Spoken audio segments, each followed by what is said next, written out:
Power of influence. आज मैंने खुदा का बड़ा शुक्र किया सुबह सुबह, वैसे तो अक्सर करता हूँ, अक्सर कुड़कुड़ाता हूँ, बुबड़ाता हूँ क्योंकि मनुष्य हूँ, पर आज मैंने खुदा का शुक्र किया कि मैंने कहा खुदा बाप मेरे पास गाड़ी है, बंगला है और माँ है, राजमा है, मसूर की दाल है, अरहर की दाल है, चने की दाल है, पैसा है, बैंक बैलेंस है। और मैं आज ड्राइव करके आ रहा था तो मैंने खुदा का बड़ा धन्यवाद किया कि खुदा बाप ने मुझे गाड़ी दी है और मैं एक बहुत खूबसूरत चर्च में जाकर बहुत खूबसूरत लोगों के सामने कलाम को पेश करूंगा। And I was really thankful to God for what God has done in my life.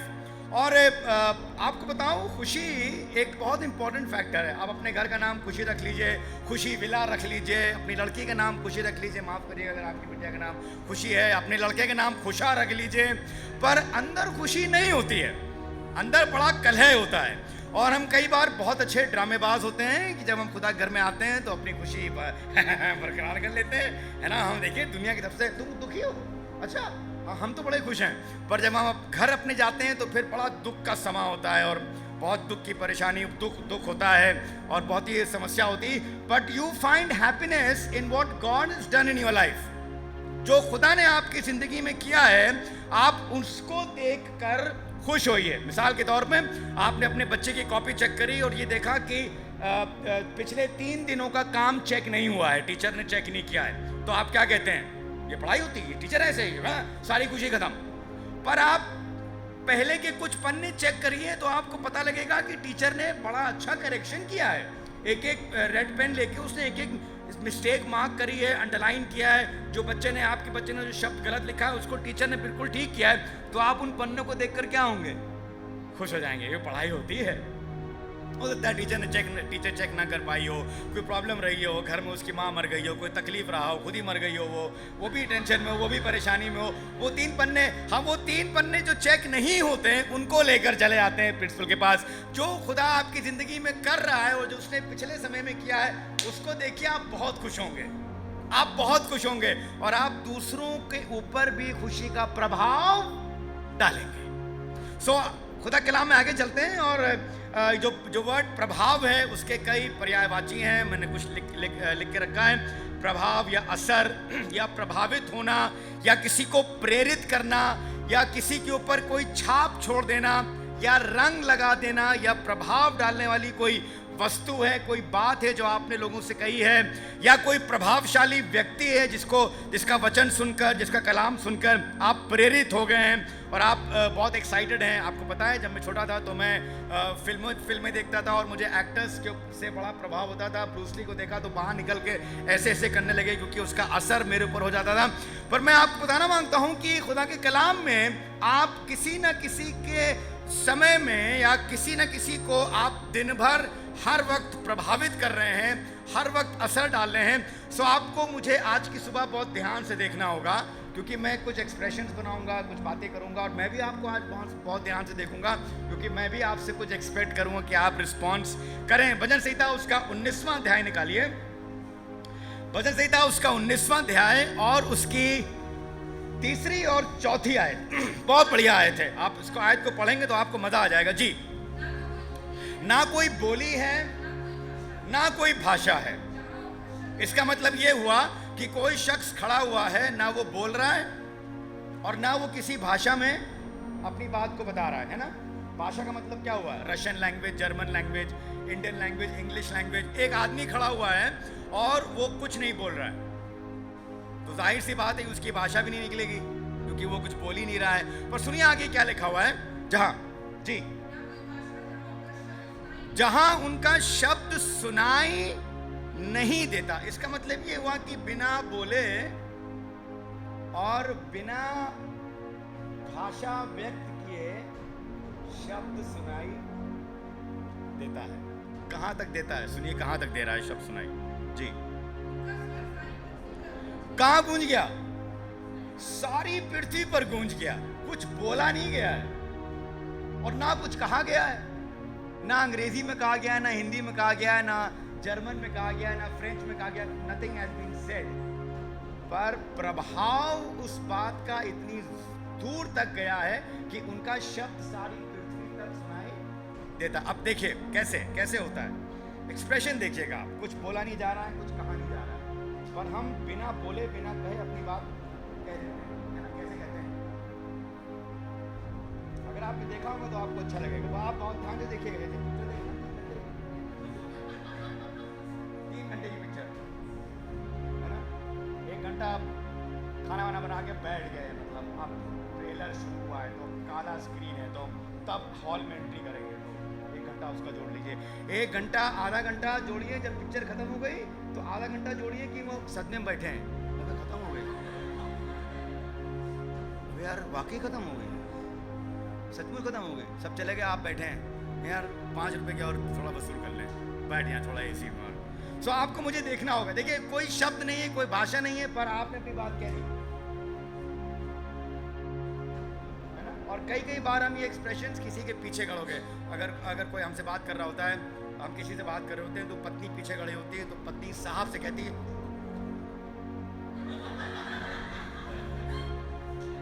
है ना?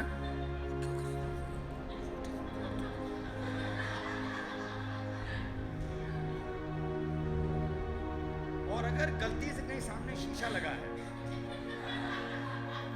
पादरी साहब ने सब देख लिया, नहीं भाभी आप चिंता ना करिए, हम खा के आए हैं, हमने खा लिया, आप उसकी चिंता ना करिए, हम बिल्कुल खा गए। ना कोई बोली, ना कोई भाषा, पर बात कन्वे हो गई। कितनी लेडीज ज्यादा एक्सप्रेशन वाली होती हैं। आदमी के भैया एक ही 2 एक्सप्रेशन होते हैं ऐसे वाले, वो बेचारा ऐसे ही रहता है। लेडीज का एक्सप्रेशन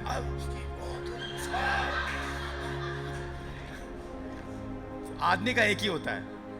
समझ रहे हैं तुम्हें? अभी हम समझ ही रहे हैं, अभी समझ रहे हैं, नहीं समझ पाएंगे। हम लोगों के कान में क्या कहते हैं, किस तरीके से कहते हैं, कौन सी बात इशारे से कह देते हैं, है ना? वो आपने वो गाना सुना होगा, आंखों आंखों में बात होने दो। आंखों आंखों में बात हो जाती है।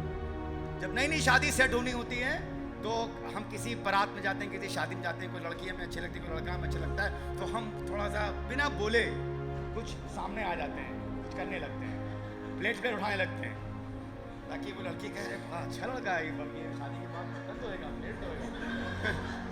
लड़कियां भी जबरदस्ती उसी के सामने टहलेंगी, उसी के सामने ऑसिलेटिंग पंखे की तरह।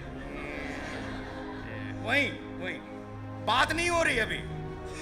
ये पता ही नहीं है कि जो लड़का देखने में बहुत हैंडसम है वो गूंगा है, ये पता ही नहीं है, पर टहल रहे होंगे। जैसे ही पता लगा अभी गूंगा है, फटाक से प्रभाव, किसी के ऊपर आप प्रभाव डाल रहे हैं। मेरी जब मुलाकात टोनी ब्लेयर से 1986 में पहली बार हुई, तो उन्होंने मुझे उस 10 मिनट में ऐसा प्रभाव मेरे ऊपर डाला कि मैं पादरी बन गया। और सिर्फ उन्होंने एक सेंटेंस कहा था, उससे खुदा कह रहा है कि तुम सेवक बनो, पादरी बनो, बस इतना ही बोले। और वो जो प्रभावशाली बात थी, वो इतनी ज़बरदस्त बात थी कि मैं उस बात को अंदर ले गया अपने, और खुदा के फजल से मैं उसका सेवक बन गया। आप जब लोगों से मुलाकात करते हैं, जब लोगों से बात करते हैं, तो आपकी बातें ऐसी प्रभावशाली और इतनी पॉजिटिव हो कि दूसरा आदमी इंस्पायर्ड हो जाए। सुनिए, मैं आपको एक जगह लेके चलता हूँ। लूका उसका पहला अध्याय, उसकी 41वीं आयत। मरियम एलिशिबा से मिलने गई है, और बाइबल ये बताती है कि जैसे ही मरियम ने एलिशिबा को गले लगाया, तो क्या लिखा है? बच्चा उसकी पेट में उछला। समथिंग हैपेंड कि वो बच्चा उसकी पेट में उछल गया। पवित्र आत्मा के बदौलत, पवित्र आत्मा की मदद से वो बच्चा उसकी पेट में उछला। और मैं आपको ये बताना मांगता हूं कि जब आप किसी को गले लगाएं, जब आप किसी से हाथ मिलाएं, जब आप किसी को देखें, तो आपके देखने से, आपके हाथ मिलाने से, आपके गले लगाने से उस बंदे पर इतना जबरदस्त प्रभाव पड़े कि वो आपका दोस्त हो जाए। आप देखिए चर्च में लोग, एक बंदा आता है चर्च में, भैया प्रेज द लॉर्ड, हाँ प्रेज द लॉर्ड, ठीक हो, कैसे चल रही है? अरे भैया आपको क्या बात है, बहुत बढ़िया, हाँ ठीक हो, जवान हो ना, पैसे हैं तो सब बढ़िया चल ही रहा है तुम्हारा। हमसे पूछो, हम 40 साल से मसीह हैं, कुछ नहीं मिला हमको। आपने उसको खुश कर दिया, वो 40 साल तक पहुंच ही नहीं पाएगा, ना मसीहत में, ना अपनी जिंदगी में, और वो कभी दोबारा आपसे मिलेगा नहीं। अम्मा भाई इनसे ना मुलाकात करो यार, वो आपको देख के कन्नी मार जाएगा, क्योंकि आप ऐसे चल रहे होंगे, ऐसे। तो आपसे हाथ मिलाएगा ना, मिला लो, अब ज़्यादा उठता नहीं है, 40 साल हो गए। हाथ नहीं उठता है ना? So how you shake hand with somebody? Church के बाद आप कैसे लोगों से हाथ मिलाते हैं? प्रेज लॉर्ड ब्रदर, हम आपके लिए दुआ करेंगे। वो कहेगा यार ये चर्च तो बड़ा अच्छा है और यहाँ के लोग भी बड़े अच्छे हैं और हम इस चर्च में जुड़ेंगे। बच्चा उसकी पेट में उछला, पवित्र आत्मा की मदद से ऐसा काम हुआ। पहला शमूएल उसका 18वां अध्याय और उसकी पहली आयत। दाऊद जो है वो साउल से बात कर रहा है और ये नहीं लिखा है कि क्या बात कर रहा है। पढ़ दीजिए क्या लिखा है। दाऊद साउल से बात कर रहा है जी। पहला शमूएल 18:1। जब वो शाऊल से बातें कर चुका, अब दाऊद और शाऊल बात कर रहे हैं और वहां पर एक और शख्स है, 3 लोग हैं। दाऊद शाऊल से बात कर चुका जी। बात कौन कर रहे हैं? 2 बड़े लोग बात कर रहे हैं। 2 बड़े लोग बात कर रहे हैं। दाऊद जिसने जाति जूलियत को मारा है और शाऊल जो इजराइल का बादशाह है। 2 बड़े लोग बात कर रहे हैं, वॉरियर्स। पर वहां पर एक और शख्स खड़ा है और वो शख्स मालूम कौन है? वो शख्स है शाऊल का बेटा योनातान। वो भी वहां खड़ा हुआ है। बात 2 लोग कर रहे हैं, तीसरा आदमी खड़ा है। सुनिए आगे क्या लिखा है। तब जब दाऊद शाऊल से बात कर चुका तब योनातान का मन दाऊद से ऐसा लग गया कि योनातान उससे अपने प्राण से बराबर प्यार करने लगा। क्या बात करी दाऊद ने शाऊल से कि तीसरा आदमी इतना प्रभावित हुआ कि उसका मन दाऊद से ऐसा लग गया कि वो अपने प्राण के बराबर, उसने अपनी जिलम दे दी, अपने कपड़े दे दिए, अपना अधिकार दे दिया, उससे ऐसी दोस्ती कर ली। 2 लोग जब बात कर रहे हो और तीसरा अगर सुन रहा हो तो आप दोनों का कॉन्वर्सेशन, आप दोनों की बातें इतनी प्रभावशाली हो कि तीसरा आदमी आपसे जुड़ जाए, उसका दिल आपके दिल से लग जाए। How do you talk in your house? आप अपने घर में कैसे बात करते हैं? आप अपने चर्च में लोगों से कैसे बात करते हैं? आप आराधना के बाद कैसे मिलते हैं? आप आराधना के बाद कैसे लोगों से मुलाकात करते हैं? आप आराधना के बाद आपके चेहरे पे क्या एक्सप्रेशन होता है? जब आपके घर में कोई चर्च का बंदा आता है तो क्या आप वैसे ही करते हैं?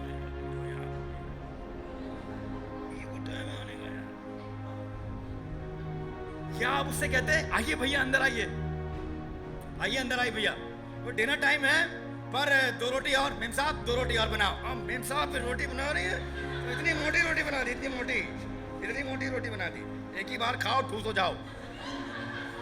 नहीं, आप उसके लिए रोटी बना रही क्योंकि वो आपके चर्च का मेंबर है। आप और जो टेबल पे बात हो रही है वो इतनी पॉजिटिव बात हो कि वो आदमी कहे यार रोटी वोटी छोड़ो, यार बढ़िया आदमी है यार। वो अपनी गाड़ी में बैठ के अपनी मेम साहब से कह रहा हूँ यार परिवार बड़ा सही है, बहुत बढ़िया फैमिली है, इनके घर जाओ तो बिना खिलाए भेजते नहीं है, इनके पास है ही नहीं बहुत कुछ, इनके पास बहुत बड़ा घर नहीं है, बहुत पैसा नहीं है, पर इनकी मोहब्बत बहुत है। और वो आपसे ऐसा जुड़ जाए, उसका मन ऐसा लग गया दाऊद से कि उसने सारी जिंदगी दाऊद को नहीं छोड़ा। This is the power of influence. उसका दिल दाऊद से जुड़ गया। मुसरिफ बेटे का बहुत अच्छा उदाहरण है। लूका उसका 15वां अध्याय उसकी 22वीं आयत से अगर आप पढ़ें, लूका उसका 15वां अध्याय और उसकी 22वीं आयत से अगर आप पढ़ें तो इसमें 2 बेटे के बारे में लिखा हुआ है और दो बेटों के बारे में लिखा है और लिखा है कि वो जो छोटा बेटा था उसने अपना सब कुछ बर्बाद कर दिया। पता है ना आपको, सब कुछ बर्बाद कर, आपने बर्बाद नहीं करवाया था, डरिए नहीं, ठीक है, उसने अपने आप ही सब कुछ बर्बाद कराया था। वो जब बर्बाद करके घर वापस आया तो पापा ने क्या किया उसके लिए? पापा ने उसकी दाढ़ी बनवाई, पाँव में जूते दिए, हाथ में अंगूठे दिए, बढ़िया कपड़ा, उसको बढ़िया ब्यूटी पार्लर में लेके गया, उसका चंपी करा, फेस मसाज हुआ और वो फर्स्ट क्लास स्मार्ट होके अपने बाप के घर में आया। और उसके बाद बाप ने बड़ी पार्टी करी, मौसी को बुलाया, चाचा को बुलाया, मामा को बुलाया, अपने भाई बहनों को बुलाया, दोस्तों को बुलाया, रिश्तेदारों को बुलाया। और अंदर लिखा है खुदा कलाम में कि अंदर गाने का और नाचने का शब्द हो रहा था। तो गाने का शब्द तो समझ में आता है, नाचने का शब्द नहीं समझ में आता है। नाचने का कैसा शब्द होता है आपने कभी सुना है? बोल के नाचो बॉडी थिरका के नाचते हैं बोल के कैसे नाचते, नाचने का शब्द मतलब अंदर बहुत बढ़िया म्यूजिक चल रही थी, टिक चिक टैक टिक चिक टैक टिक चिक टैक। और पापा जो थे पहली बार जिंदगी में उन्होंने रैप गाया, मेरा बेटा खो गया था लौट कर आ गया, मेरा बेटा मर गया था अब वो जी उठा है, बोलो टिक चिक टैक टिक चिक टैक। अब मौसी जिनको गठिया है वो भी नाच रही थी, आ गया हमारा लड़का, आ गया हमारा लड़का, है ना। मामा जिनको दमा है वो भी हिल हिल के अरे बेटा कहाँ चले गए थे तुम, है ना। और मामा भी जिंदगी पहली बार थिरक रहे थे ऐसे ऐसे ऐसे ऐसे, फिर उनको लगा कि यार गिर पड़ेंगे, फिर उन्होंने थिरकना ग्रेट पार्टी, अंदर बुरी तरह सेलिब्रेशन हो रहा था। और कोई बिल्कुल जहाँ खाने की टेबल लगी थी कोई वहीं खड़ा था, प्लेटों के पास खड़ा था, प्लेटों के पास। देखा ना हमने शादियों में लोग प्लेटों के पास एक आध ऐसे खड़े रहते हैं प्लेटों पर यहाँ क्या खड़े, नहीं हम प्लेटें देख रहे हैं। वो एक आध लोग प्लेटों के पास, उनको ये लौट कर आया है, कहाँ गया था, सुअर के साथ रहा, फली खाई नहीं, उससे मतलब नहीं, अब पला हुआ बछड़ा कटा है, पार्टी है यार, बस यहीं खड़े लो, जैसी आमीन होगा फटाक से प्लेट लेके पहले ही उड़ा डालेंगे हम। वो कुछ लोग प्लेटों के बाद, अंदर पार्टी, बड़ा बेटा लौट कर आया, कैमरा घुमा बड़े बेटे की तरफ, बड़ा बेटा लौट कर आया। अब देखिए जब बड़ा बेटा लौट कर आया तो क्या हुआ, पढ़िए 22वें आयत से पढ़िए, जल्दी जल्दी पढ़िएगा जी, बल्कि 27वें आयत से पढ़िए जी, 26वें आयत से पढ़िए, 25वें आयत से पढ़िए। परंतु उसका जेठा पुत्र खेत में था और अब वो आते हुए घर के जब वो आते हुए घर के निकट पहुंचा तो उसने गाने बजाने और नाचने का शब्द सुना। आयत 26वीं, और उसने एक नौकर को बुलाकर पूछा ये क्या हो रहा है। नौकर को बुला के पूछा कि ये क्या हो रहा है। तो उसने कैसे पूछा होगा, नौकर से पूछा होगा भाई ये क्या हो रहा है। आज तक तो कभी हमारे घर में डिस्को बजाने पार्टी हुई नहीं, डीजे वाला आया ही नहीं, और मौसी तो 20 साल बाद आई है, मामा तो देखते देखते आते ही नहीं थे, चाचा भी नहीं आते थे, आज ये सब जमा है अंदर, खांसने की आवाज आ रही है और नाचने की आवाज आ रही है और गाने की आवाज आ रही है, ड्रम वम बज रहा है, नगाड़े वगाड़े बज रहे हैं, बैंड मास्टर पूरा आया है, बढ़िया पार्टी हो रही है, ये हो क्या रहा है। सुनिएगा, नौकर ने इस बड़े बेटे से कुछ ऐसा कहा, इसमें आगे ये लिखा है कि वो बड़ा बेटा, क्या लिखा है, क्या है जी, ये सुनकर वो गुस्से से भर गया। सुनिए, आप लोगों से या मैं लोगों से कैसे बात करता हूँ, किस तरीके से बात करता हूँ, गुस्सा दिलाऊं। पत्नियां बहुत एक्सपर्ट होती हैं इस वाले काम में, कुछ हुआ नहीं है पर खामा खां अपने पति को गुस्सा दिला रही है, खामा खां गुस्सा दिला रही है। यार 2 दिन से लड़े नहीं है तो गर्दनें लाइए, हस्बैंड लोग गर्दनें लाइए, आप कोई बात नहीं, मैं अकेला हूँ, आप भी मेरे साथ अकेले हैं, कोई चिंता की बात नहीं है।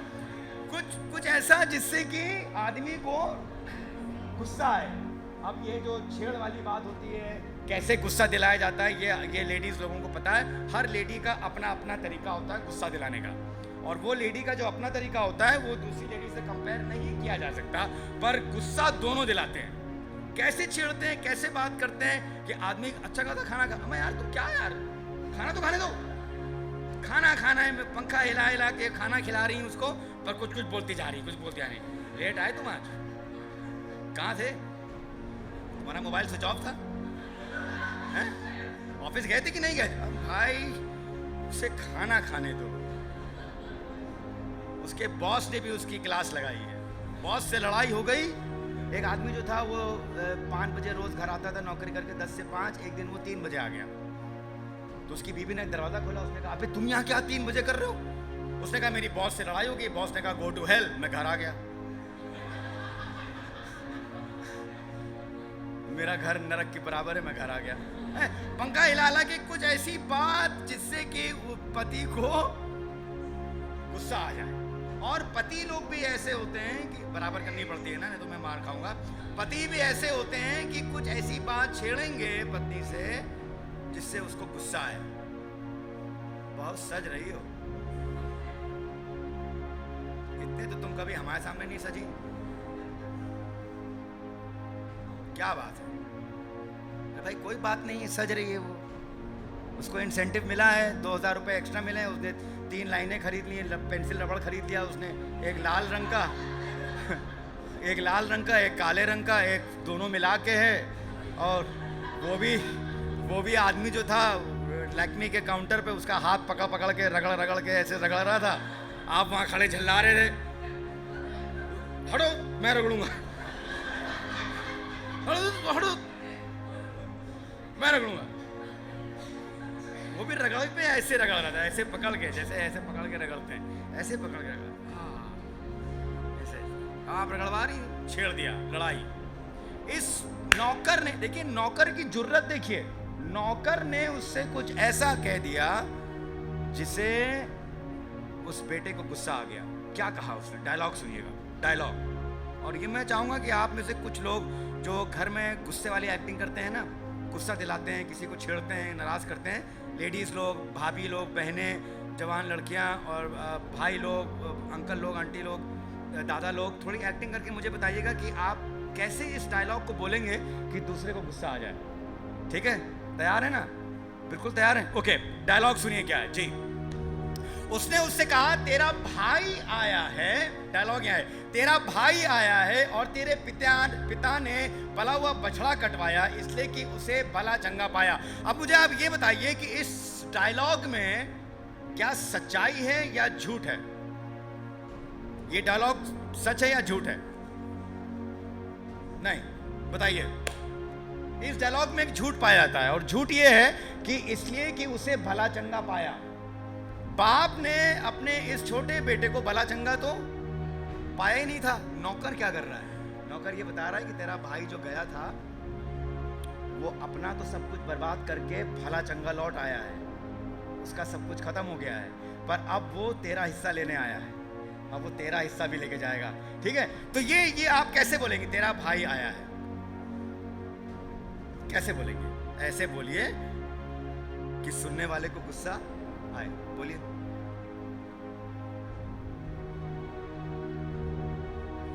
बोल के बताइए कैसे बोलेंगे? How will you present this कि दूसरे को गुस्सा आ जाए?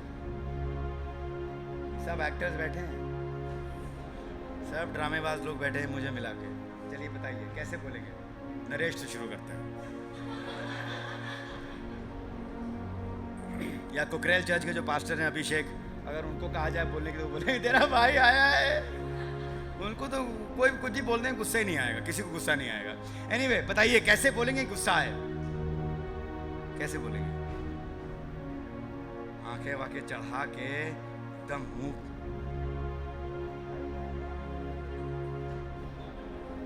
तेरे बाप ने पला हुआ बछड़ा काटा है उसके लिए, अंदर पार्टी कर रहा है। तेरे लिए तो उसने आज तक कोई बकरी नहीं मारी, लिखा है बाइबल में, लिखा हुआ है तेरे लिए उसने कोई पार्टी नहीं करी। और तेरे भाई तो भला चंगा है, और तू तो यहाँ रहता है, और तू खेतों से काम करके आया, तेरे बदन में मट्टी लगी है, गाय ने काट भी लिया है नीचे। हंसिए। और अंदर पार्टी हो रही। ये बात सुनकर उसे इतना गुस्सा आया, लिखा है खुदा कलाम में, उसने अंदर जाना नहीं चाहा। हाउ यू टॉक, कैसे बात करते हैं, कैसे मैं बात करता हूँ, कैसे प्रभाव डालते हैं। यही वाली बात वो दूसरे तरीके से कह सकता था, ये तेरा भाई आया है। वही भाई बचपन का जिसके साथ तू खेला करता था, वही बचपन का भाई जिसको तू प्यार किया करता था, वही भाई लौट कर आया है। तुझे याद है ना, जब तू छोटा था, मैंने तो तुझे छोटे से पाला है, जब तू छोटा था, और ये वाला जो तेरा छोटा भाई है, जब तू कुएं में गिर गया था, तुझे चोट लगी थी, तो ये छोटा भाई आया था तुझे। हाँ, तो आप बताओ ना, आप कहना क्या मांग रहे हो? आज वो भाई लौट कर आ गया, मैं तुमको बताना मांगता हूं, तुम्हारा भाई लौट कर आया था, बिल्कुल पसीने में दर्द था, बुरी हाल था उसका, दाढ़ी उसकी बड़ी थी, उसके बदन से बदबू आ रही थी। मैं ही उसे नौवे के पास लेकर गया था, मैं ही ने उसे शैम्पू कराया, मैं ही ने उसके लिए पला हुआ।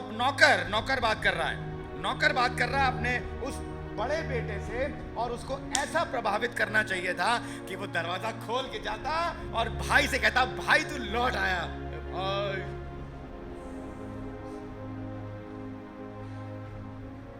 प्रभाव डालना, बिना बोले प्रभाव डालना, बोल कर प्रभाव डालना, कितना फर्क है। खुदा का घर सबसे प्रभावशाली जगह है दुनिया में, और जो बाइबल है वो सबसे ज़्यादा प्रभावशाली किताब है। अगर खुदा के घर में आकर, खुदा के कलाम को सुनकर, प्रचारकों को सुनकर अगर मेरे ऊपर इन सब बातों का प्रभाव नहीं हो रहा है तो मेरा आना व्यर्थ है। अगर मैं प्रचारकों को सुन रहा हूँ, उनकी बातों को सुन रहा हूँ और उनका उस यूट्यूब को देखकर अगर मेरे ऊपर उस कलाम का प्रभाव नहीं हो रहा है तो मेरी ज़िंदगी में कुछ गड़बड़ है। अगर मैं बाइबल पढ़ता हूँ और बाइबल का प्रभाव मेरे ऊपर नहीं हो रहा है तो कुछ गड़बड़ है। जब वर्शिप हो रही होती, जब आराधना हो रही होती और हम ऐसे खड़े होते हैं, खत्म करो, इसका मतलब कुछ गड़बड़ है। इसका मतलब ये हुआ कि हमने पवित्र आत्मा को मौका ही नहीं दिया कि वो हमारे जीवन में प्रभाव डाले, असर डाले। क्योंकि वो लोग जो पवित्र आत्मा को अलाउ करते हैं अपने जीवन में असर डालने के लिए, वो लोग जो पवित्र आत्मा को अलाउ करते हैं कि खुदा कलाम उनके ऊपर असर डाले, उनकी जिंदगियां बदल जाती हैं। हम लोगों से मिलते हैं, मुलाकात करते हैं, हम पता लगा लेते हैं प्रभाव नहीं हुआ। इतने सालों से चर्च आ रहे हैं पर आज भी मुंह टेढ़ा है। आपने देखा ना, ऐसे ऐसे लोगों को चर्च आ रहे हैं, चर्च खुदा की हुजूरी से भरा हुआ, हमारा मुंह टेढ़ा है। अबे यार खत्म कराओ यार, हो गया ना, वर्शिप हो गया। अब खब्बू यहाँ खड़ा होकर 20 मिनट बोलेगी, उसके बाद ये इंदिरा रहीम नगर से आए, ये 2 घंटा यही ले लेंगे। और मैं बड़ा लंबा होता है चर्च यार। कुछ लोग ऐसे होते हैं जो कहते हैं क्या बोलते जाइए, गाना होता जाए, वर्शिप होती जाए, दुआ होती जाए। वो ऐसे लोग होते हैं जिनके ऊपर इन सब बातों का इतना प्रभाव पड़ चुका है, इतना असर पड़ चुका है, इतने प्रेरित हो गए, इतने इन्फ्लुएंस्ड और इंस्पायर्ड हो गए कि वो उस जगह से निकलना नहीं मानते हैं। यहोशू के बारे में लिखा है कि मूसा तो मिल के आ जाते थे पर यहोशू तंबू को, क्या हुआ यहोशू तुम्हें को क्या हो गया? यार हम बता नहीं पाएंगे, लिख नहीं पाएंगे, इस वाले प्रभाव को हम कलम बंद नहीं कर पाएंगे। पर कुछ हुआ है कि जब मैं खुदा के घर में जाता हूँ तो उसकी हुजूरी का असर, उसके गानों का असर इतना पड़ता है, इतना पड़ता है, इतना पड़ता है मेरे ऊपर कि मेरा मन करता है खब्बू कराती रहो, खब्बू कराती रहो, वर्शिप कराती रहो, वर्शिप कराती रहो, बोलती रहो, बोलती रहो, बोलती रहो, प्रचार होता रहे और हम उसके बाद यहीं थोड़ी देर के लिए बैठे। यहाँ से जाने का मन नहीं करता है, अब तो जाना तो पड़ेगा। तो मैं ये खुदा की हुजूरी अपने घर लेके जाऊँ और अपने घर में एक चर्च बनाऊं, एक टैबरनेकल बनाऊं और वहीं पर बैठकर आराधना कर सकूं। I am so influenced with these things.